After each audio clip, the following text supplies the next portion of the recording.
by reading single words in Sanskrit.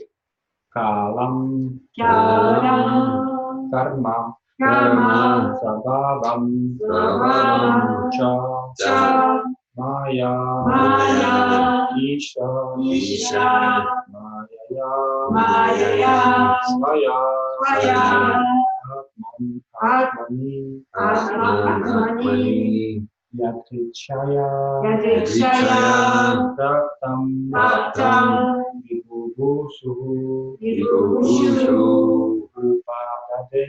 Upadade. Now we will read the verse line by line.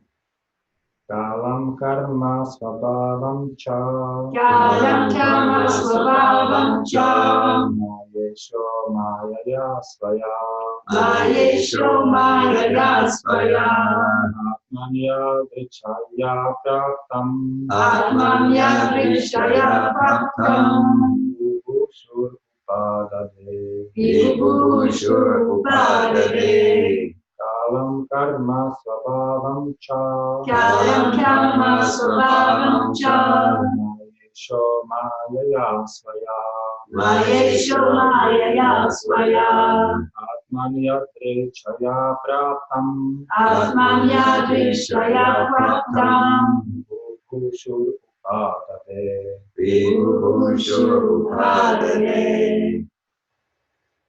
Kalam karma svabhavam cha, Kalam karma svabhavam cha, Mayesho maya svaya, Mayesho Maya Svaya, Atmanya Drichaya Praptam, Atmanya Drishaya Praptam, Vibhushur Upadade. Vibhushur Upadade. Kalam karma svabhavam cha, Kalam karma svabhavam cha, Mayesho Maya Svaya, Mayesho maya svaya, Atmanya Drikshaya Praptam, Atmanya Drichaya Praptam, Vibhushu Padade, Vibhushur Upadade. Kalam karma svabhavam cha, Kalam karma svabhavam cha, Mayesho Maya Svaya, Mayesho maya svaya, Atmanya Drikshaya Praptam, Atmanya Drichaya Praptam, Vibhushu Padade. Vibhushur Upadade. Someone online wants to chant?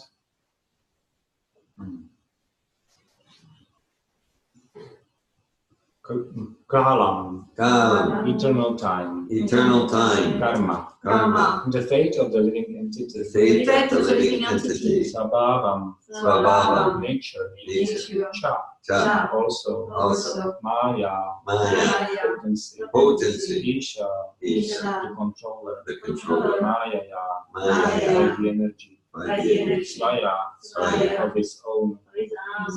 Atman, Atmani, Atmani, unto his self. unto his self. Yadrichaya, Vishaya, independently. independently. Praptam, Praptam, being merged in. being merged in. Vibhushu, Vibhushu, appearing different. appearing differently. Vivadade, Upadade, accepted for being created again. accepted for being created again. Translation. The Lord, who is the controller of all energies, thus creates by his own potency, eternal time, the fate of all living entities and their particular nature for which they were created. And he again merges them independently. Purport by Srila Prabhupada. The creation of the material world, wherein the conditioned souls are allowed to act subordinately by the Supreme Lord, takes place again and again after being repeatedly annihilated.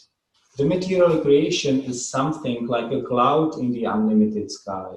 The real sky is the spiritual sky, eternally filled with the rays of the Brahma Jyoti, and a portion of this unlimited sky is covered by the Mahatattva cloud of the material creation. in which the conditioned souls who want to work it against the will of the Lord are put into play as they desire under the control of the Lord by the agency of his external energy. As the rainy season appears and disappears regularly, the creation takes place and is again annihilated under the control of the Lord, as confirmed in the Bhagavad Gita 8.19. So the creation and annihilation of the material worlds is a regular action of the Lord, just to allow the conditioned souls to play as they like, and thereby create their own fate of being differently created again in terms of their independent desires at the time of annihilation. The creation, therefore, takes place at a historical date, as we are accustomed to think of everything which has a beginning in our tiny experience. The process of creation and annihilation is called anadi, or without reference to date, regarding the time the creation first took place, because the duration of even a partial creation is 8,640,000,000 years. The law of creation is, however, as mentioned in the Vedic literatures, that it is created at certain intervals and is again annihilated by the will of the Lord. The whole material or even the spiritual creation is a manifestation of the energy of the Lord, just as the light and heat of a fire are different manifestations of the fire's energy. The Lord therefore exists in his impersonal form by such expansion of energy, and the complete creation rests on his impersonal feature.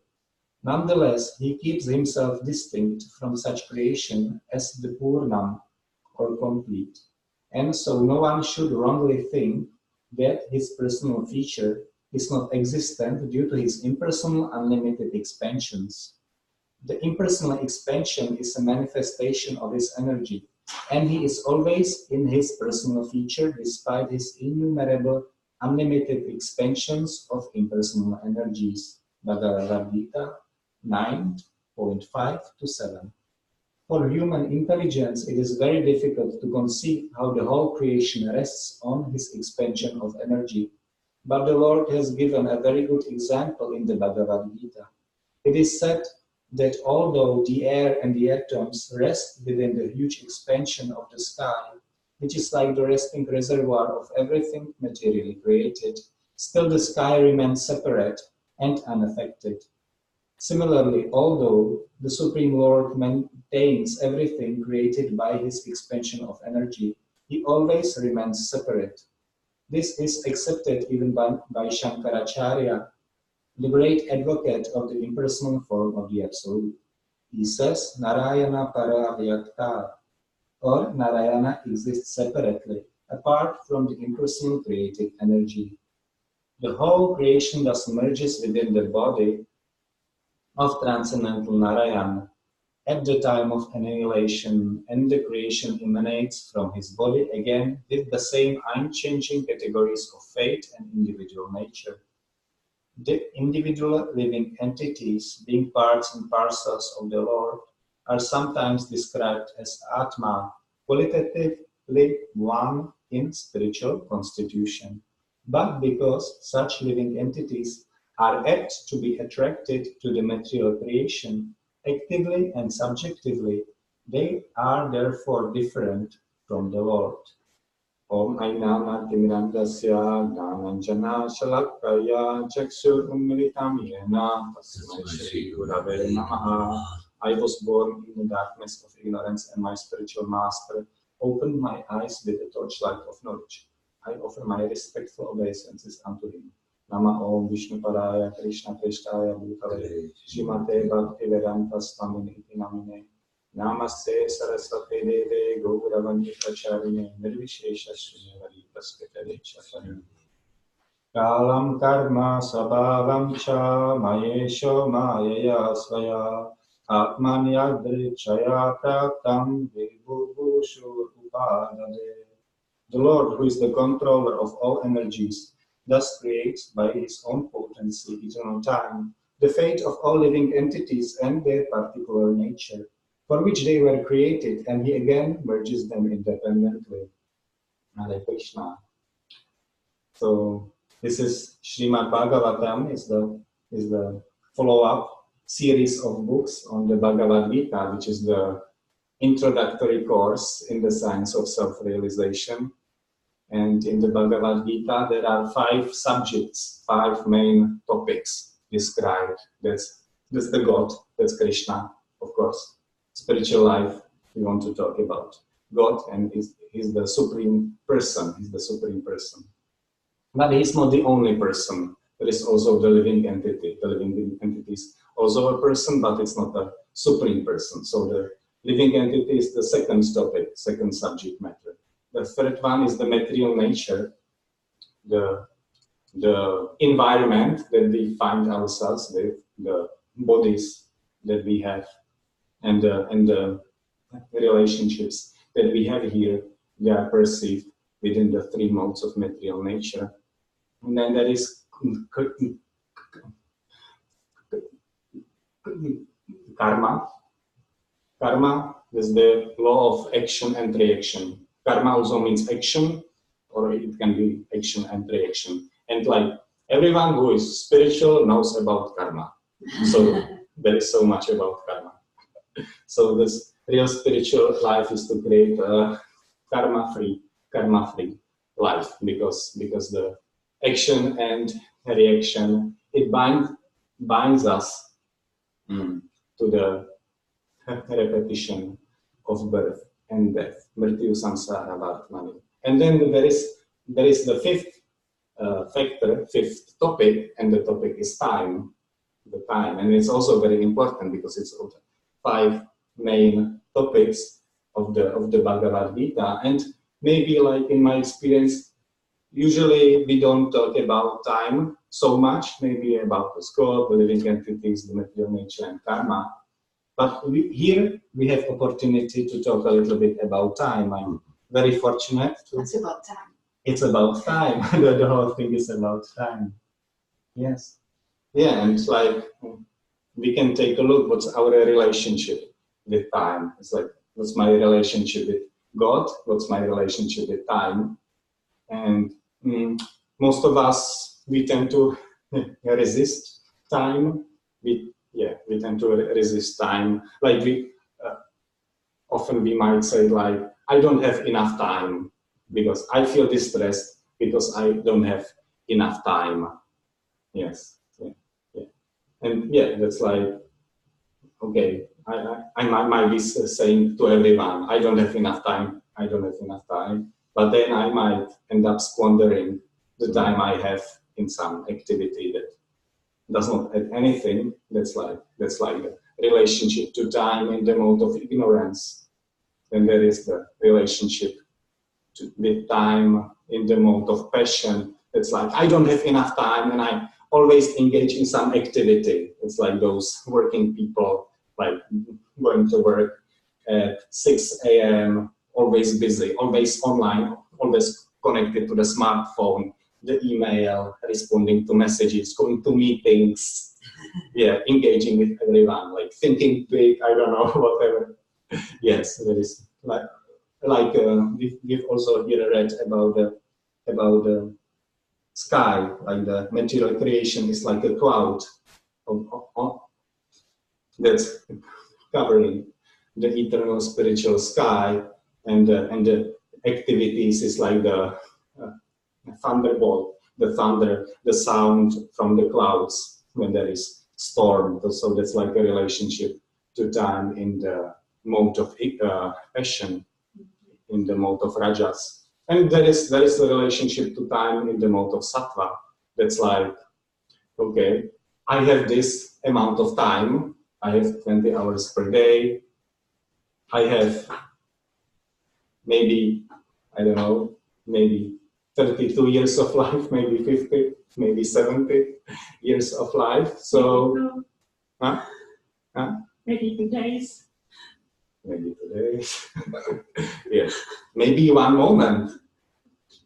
So yeah, what are my priorities? What are my priorities? How can I utilize that what I have so that it serves my purpose? That's kind of the conception of time in sattva. So I'm not like trying to control time, because in the lower modes we are trying to really control time. I don't have enough time. I want more time, or if I had more time, I would be really happy. But in the mode of sattva, so okay, this is the amount of time. These are my priorities. Yeah, and whatever happens in my life, I will respond with respect to my priorities. Yeah. Yes. So, and then there is the transcendental conception of time, and my understanding, it's like could be described as like I have all the time in the world, but I don't have a single moment to waste.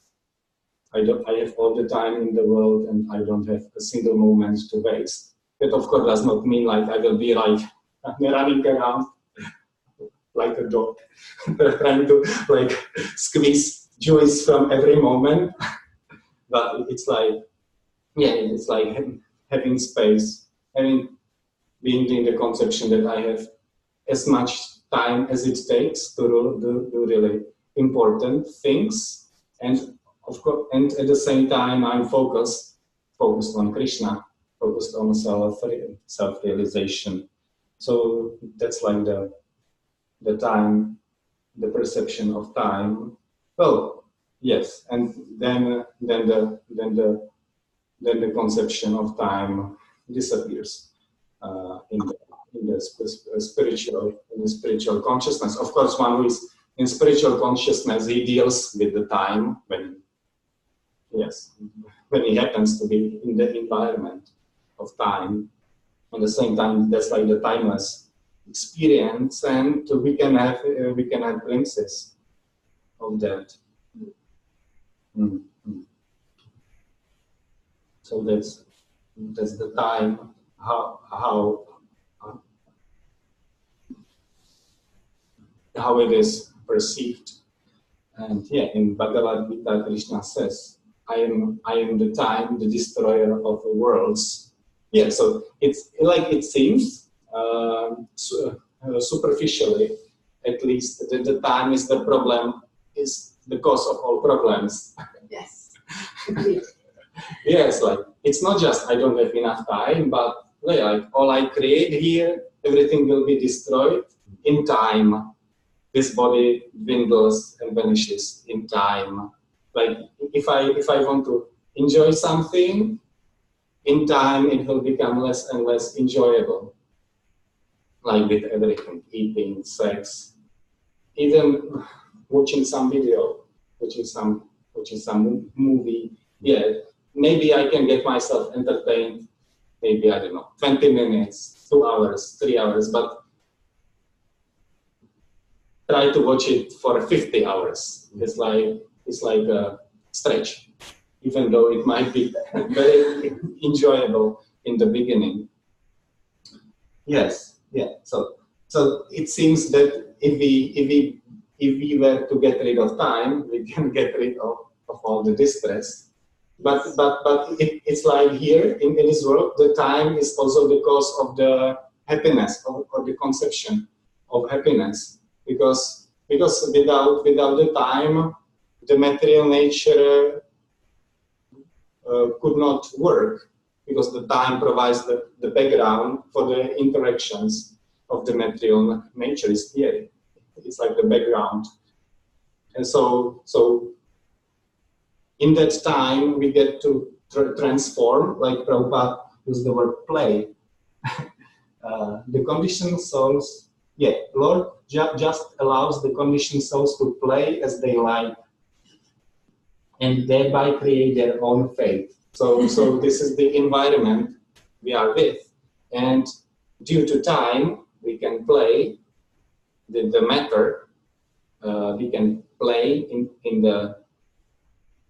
with our body to create, destroy, to experience some conception of happiness, to experience distress. So that's like the movement of time. It's the wheel of the whole material universe. It's like the absolute time. My understanding of the Vedic time is absolute, because sometimes we might think like there is like relative time based on the speed of light and I don't know what. But the Vedic conception, there is time, absolute time, that's like given piece by piece or cycle by cycle. That's maybe more precise, because even in our conception, there are seconds, there are minutes, there are hours, there are days, weeks, months, years, and all that repeats. Like the Earth, we can think about it that it goes around the sun. Yeah, and then the one cycle is a 1 year, so that's there. But we can go also further, like here Prabhupada indicates. That's not the biggest movement that's there, because there is also the more movements within the universe, and the universe itself, at some point, it gets destroyed, and it's described that the new universe is created. Then, yes, and there is this number. I was trying to decipher how that is. This 8 billion something, and it's I can teach you something. I can teach you how to count the time, at least to the extent I can, which is not much, based on remembering just one number, and the number is 4. The number is 4. If you remember 4, then you can count the rest. So, and there are 4 cycles, 4 yugas: Satya Yuga, Treta Yuga, Dvapara, and Kali Yuga. And we happen to be ourselves now in the Kali Yuga, as we were reading, the age of darkness and ignorance. It's the most intense age, and it's like least conducive to cultivation of spiritual consciousness. In a sense, at the same time, it's very conducive, because the process that we have given, the chanting of the Hare Krishna, Krishna Krishna, Hare Hare, Hare Rama, Rama Rama, Hare Hare. This process, like simple chanting and remembering, has been given to us, so we can still engage in a self-realization, even though the environment and the atmosphere is not very supportive of that. So we are in this age of Kali Yuga, and it's the shortest age with respect to time. And here comes the number 4. So the Kali Yuga is long, 432,000 years, right? 432,000 years. I remember 432,000 years. And then there is the age before the Kali Yuga, that's the Dvapara Yuga, and it lasts double the age of Kali Yuga. So it's 864,000, just the double. Then there is Dvapara Yuga, that's triple of the Kali Yuga, so that's 1200 something. 96. Yes. And then there is Satya Yuga, that's 4 times the Kali Yuga. So we have Kali Yuga, that's 1 times Kali Yuga. There is Dvapara Yuga, that's 2 times Kali Yuga. There is Treta Yuga, that's 3 times. And then Satya Yuga, that's 4 times Kali Yuga. So we have 10. So the cycle, it's instead of 432,000, it's 4,320,000. We just go to the level of million. We are at the cycle of the Yuga, that's nice. Then there is 1,000 cycles within the day of Brahma. This is Lord Brahma speaking. He is the first living entity in the universe. So there is 1,000 of these big cycles. So we are at the level of billion, like here. It's 4,320,000,000. And then this number actually in the purport, that's the day and night of Brahma together. So this is a slightly higher cycle, day and night. And that's like that. We are now experiencing a day of Brahma, in a sense. And then there is night, there is the distraction, universal distraction. And then Brahma has, like in the same sense, sort of 365 days in a year, and he lives 100 years. So if we like multiply it together, we get the duration of the universe and the duration of life of Brahma, 300 trillion something. 311 trillion, 40 billion. Yeah, the small numbers are there kind of around. Yes. So yeah, it's complicated. It seems complicated, but it's just cycle within cycle within cycle within cycle, and we get to see like a definite segment of those cycles, like our experience can conceive the like 300 trillion. Like it's difficult for me to conceive even like, okay, I can maybe conceive a year. I have some conception of a year. There's like the months, but going for like 5 years, 10 years, it becomes very abstract. Like and like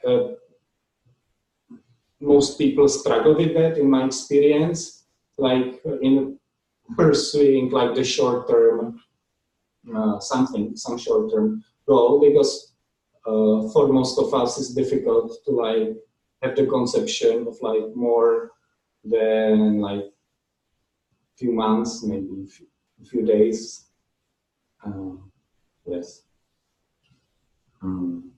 So we get to see, thanks to the Srimad-Bhagavatam, like how big it really is. And Prabhupada mentions here the Bhagavad Gita 9.5 to 7, and there Krishna, he describes his impersonal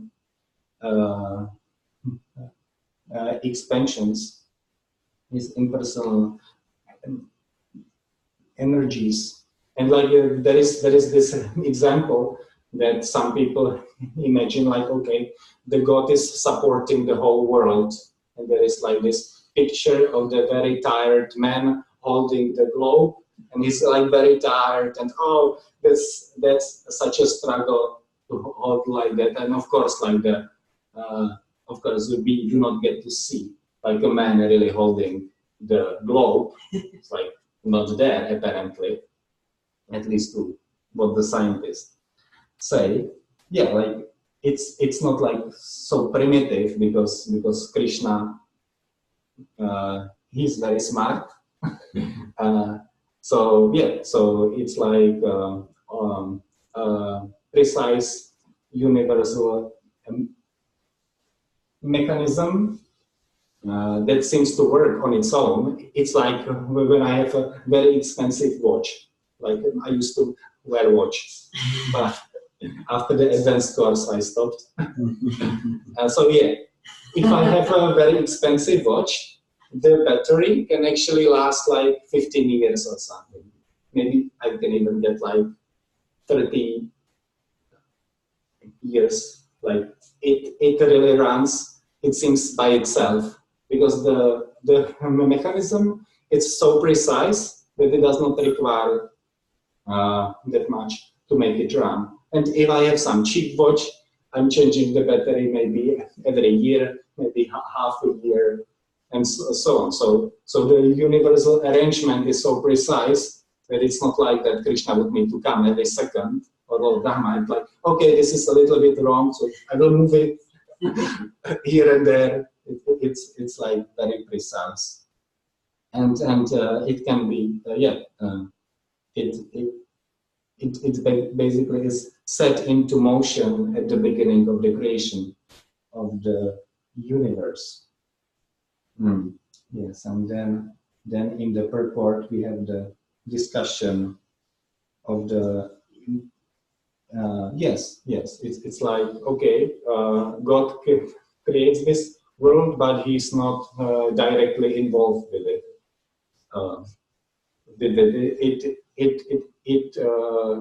It's conducted by his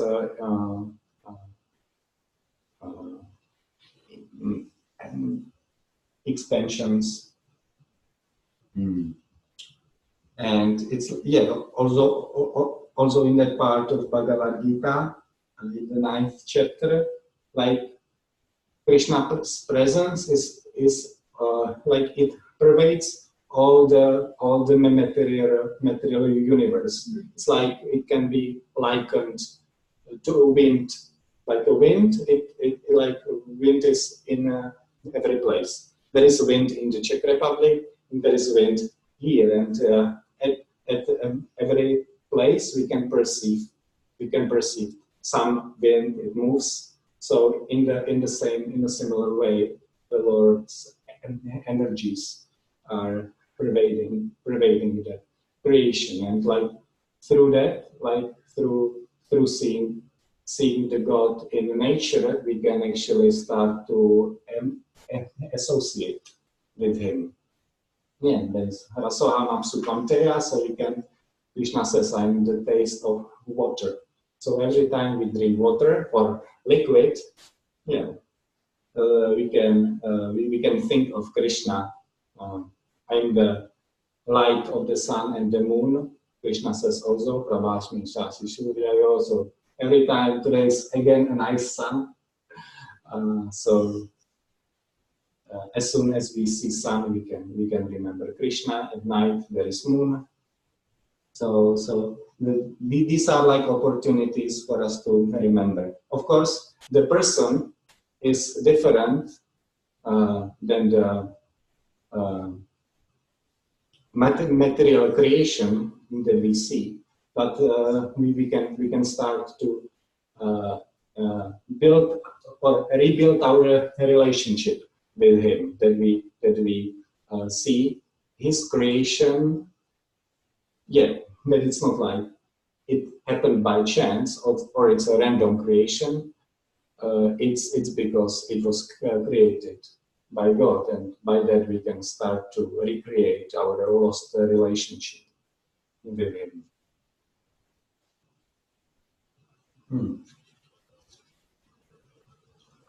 I will pause here. Kalam karma svabhavam cha mayesho maya saya atmanya dharchaya praptam vibhushur upadade. The Lord, who is the controller of all energies, thus creates by His own potency, eternal time, the fate of all living entities, and their particular nature for which they were created, and He again merges them independently. Hare Krishna. Now I welcome any comments, realizations, sharings, questions, inspirations. Yes. I really like your description of time in a treatment of material nature. It was inspiring for me to think that way. I don't think I ever verbalized it or heard it like that. So it was fascinating. And what I'm looking at is like the relativity of time. Relativity of time, in the sense that I remember as a child, a day seemed so long. There was so much time to be bored. So much time to be bored as a child, as a teen too. And so there is an aspect of relativity of time. And then it seems that as I am aging, time is fly. Like a week feel like half a day. And then a year feels so quick. And in fact, you were saying like 10 years seems so far for you, like you're in your 30s. And I remember that, but now like, okay, I'm leaning towards 60, like that. And I can see that it feels 10 years is really nothing. So there is a relativity to time. Like for a 1-year-old, well, another year is 100% of their time on Earth. So it's like double what they know. Yes. And so there is an aspect of relativity to time. And at the same time, like you said, we all have the same quota. Because with money, people say, oh, I don't have enough money, because we all have different bank accounts. But with time, we all have 24 hours every day when we start the day. There is no difference. Like, I have 24 hours. It's so egalitarian. We cannot buy time. It's so egalitarian. It's so like communism. Like everybody gets the same. But still there is an aspect of relativity to time. So it's a fascinating energy. Yes. Balance. Yes. Balance.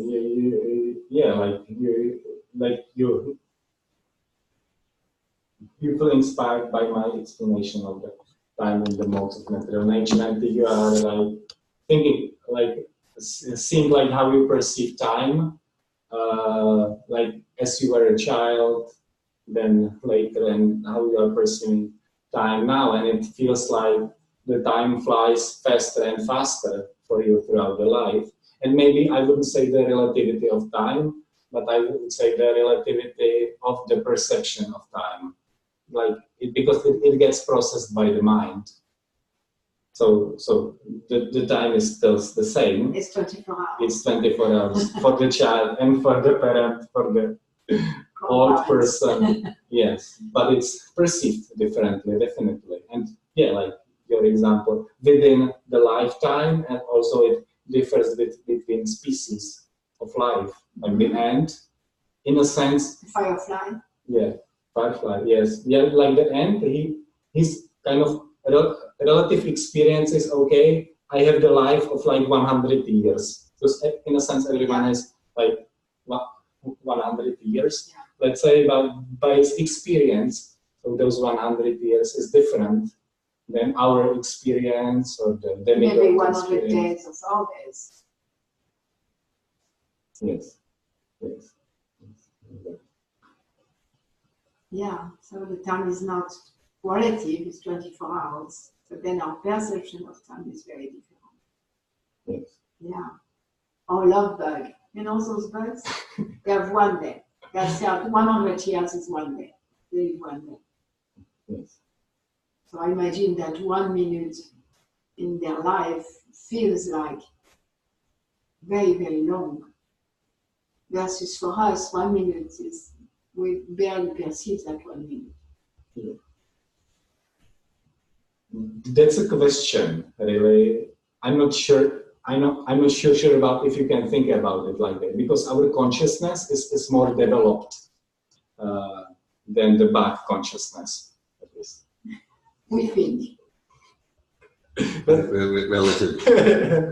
But we don't So like my understanding that we can like perceive more because our more developed consciousness.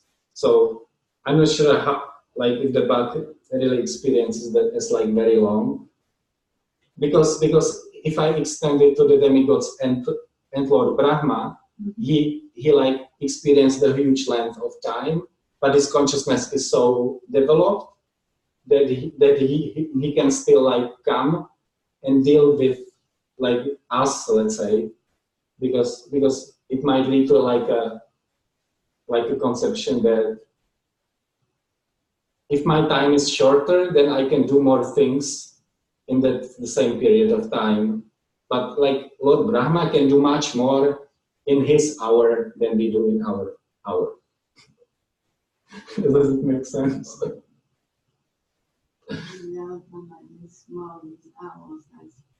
Yeah. So the bug in this 1 minute of the day, because the bug goes to the 6 stages. You know, Yes. Everything in the material world has 6 stages. Yes. And the bug goes to the 6 stages in 1 day. Yes. And we go to the 6 stages in, 100 years, 60 years, Yes. whatever. Yeah. And our Brahma go to the 6 stages in 4 billion years. No. 311 trillion. 300, yeah. So that it goes to Yes. 6 stages too. Mm-hmm. So, Yes. Yeah. Okay. Like the relative, like the cycle of the 6 stages. It changes faster for the.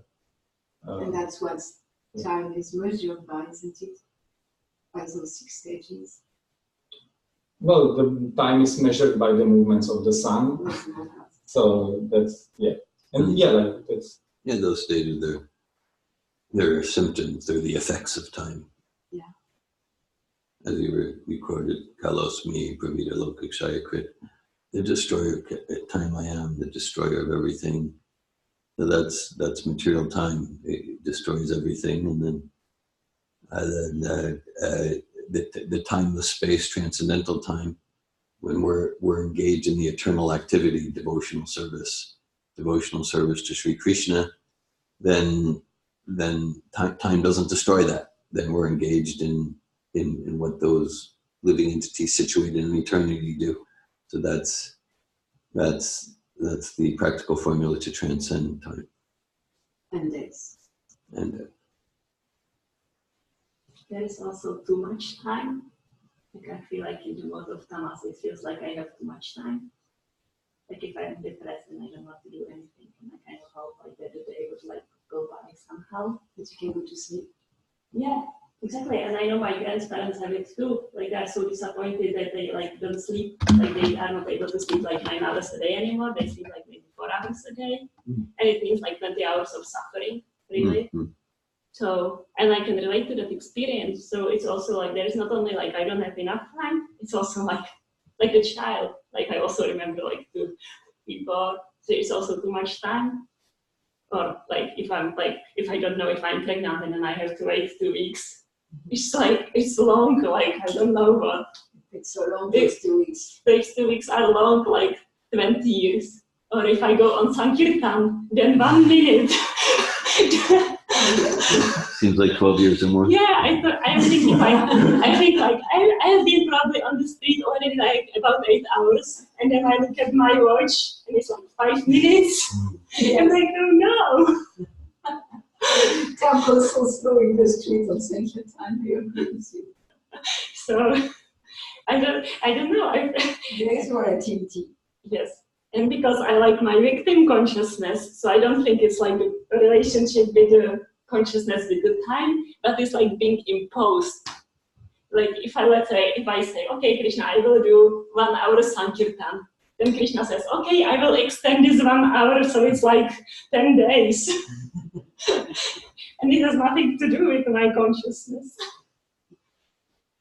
Or if I'm like enjoying, and Krishna is like, well, I don't think it's very good for you to enjoy like this, so I'm like going to make this time be like short, like maybe 1 minute. Exactly. So you're experiencing the relationship with Krishna in your time experience, and maybe you are feeling that with 80 months.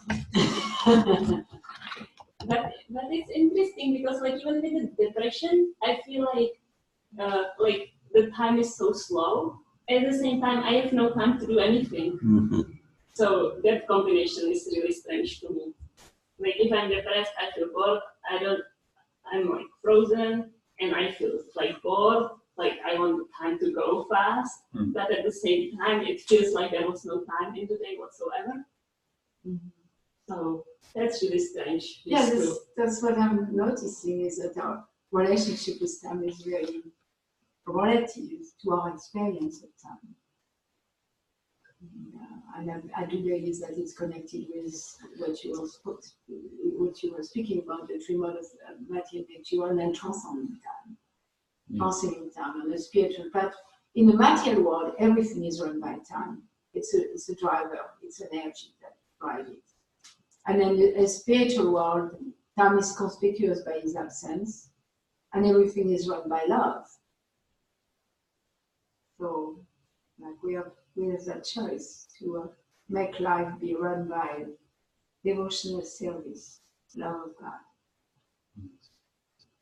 Yeah, and like the perverted love in the material world, there's like the romantic love, and there is like the often the experience of the timelessness for like very short time. It's like For a very short time, there is timelessness. Yes. I didn't experience that one.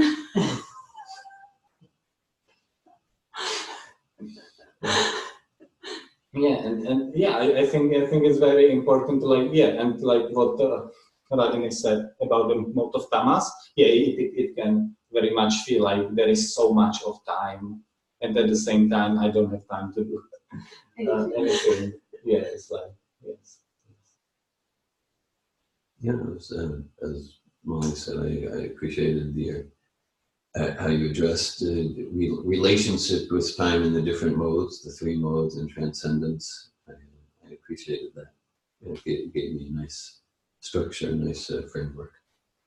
Yeah, and like Brahma Buddha Prasana Man, Shotatina Kankshati. Okay, so in ignorance, I'm lamenting, and in that lamentation, I'm wasting time. I'm just being foolish and reckless. And then in Rajas, I'm active, I'm busy, but it's not intelligent. It's not intelligent, active. It's anxiety. And I like how you described sattva, sattva relationship with time. I clearly understand and accept the context. 24 hours. Okay, and I'm choosing how to utilize time based on higher purpose. And then that merges into transcendence, where that higher purpose more and more becomes devotional service. Hare Krishna. There is a message online. Yes. Bhakti George, who left a few minutes ago, and he wrote, Yogesvara, thank you for your association. I was enriched by your classes. I wish you a safe journey today. Hare Krishna.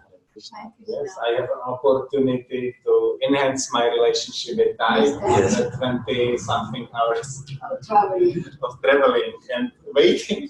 But it does not need to be waiting, because the waiting, it is also like the conception. Yeah, like I don't need to wait at any moment. If I'm in a queue waiting for to pay for the things at the shop, it does not need to be waiting. Anyway. It's our choice to wait and squander the time and think like, oh, there's such a miserable, oh, everyone is here again, like Friday afternoon or something at the shop, or like in the traffic jam. Like I often get into a traffic jam in Prague. When you go to work? To work, from work, and it's interesting because some people, they are enjoying the traffic jam because it might be the only time for them when they have the space and time to be by themselves, so that they are enjoying the traffic jam.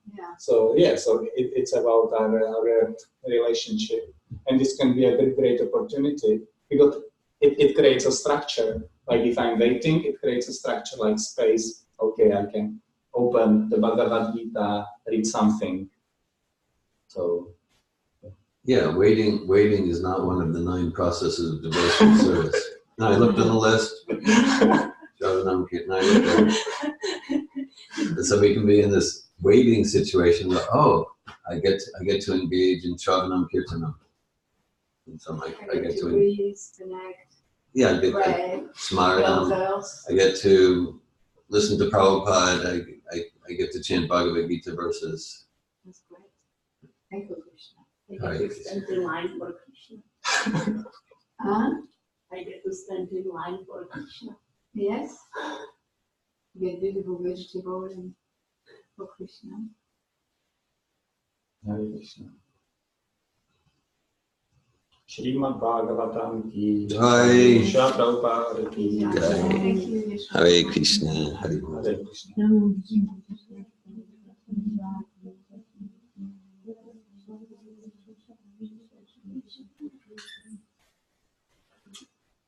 Very stimulating class. Yes. Thank you. Hare Krishna. I'm glad I had the opportunity. See, you had another person. You had Huh? 6 people We have Rosie in here. person. And so many other stories. 25 personalities at the On the altar, 25. Like, well, here less, but I think at your place, I once counted 25. I see. But Oh, that's only your class.